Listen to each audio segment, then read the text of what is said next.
সম্মানিত দর্শকবৃন্দ, খেজুরের রস দেখতে পাচ্ছেন কিভাবে নামানো হয় এবং খেজুরের গাছ কিভাবে কাটা হয় সেটা আপনাদেরকে সরাসরি দেখাচ্ছি। দেখতে পাচ্ছেন যে বিশাল ছালা বাবার মতো ছালা পড়ছে আমার দাদা। পাশাপাশি এখানে বার রেখেছে, আবার পাশাপাশি এখানে পাইপ দিয়ে দেখা যাচ্ছে দা রাখার জন্যে একটি কৌটোর মতো বানানো হয়েছে। এখন লুঙ্গি বেঁধে এই যে গাছটি দেখতে পাচ্ছেন, এই গাছে উঠে সেখানে রস নামাবে। হ্যাঁ,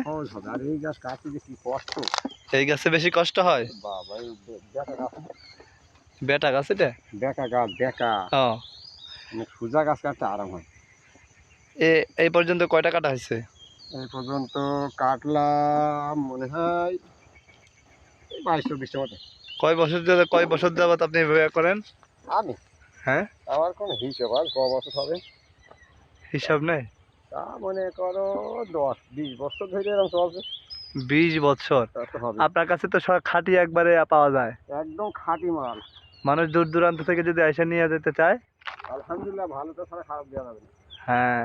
আমার এটা ইয়েতে যায়, সিলেটে যায়, যে সিলেট যায়। সিলেট যায় তোমার ইয়েতে দাদা বলছি এই বাইরের দেশে আমেরিকায় গিয়েছে গুড়। আমেরিকা পর্যন্ত গেছে? হ্যাঁ, অস্ট্রেলিয়া গিয়েছে, আমেরিকায় গিয়েছে। কয় টাকা কেজি বিক্রি করেন? 300? এত কম? হ্যাঁ, এত কম? এত কম। 300 টাকা অরিজিনাল। অন্য জায়গায় তো আরো কম বিক্রি করে। এগুলো আসলে ভেজা ভালো আছে। যার যায় তাই তাই চলে আসছে।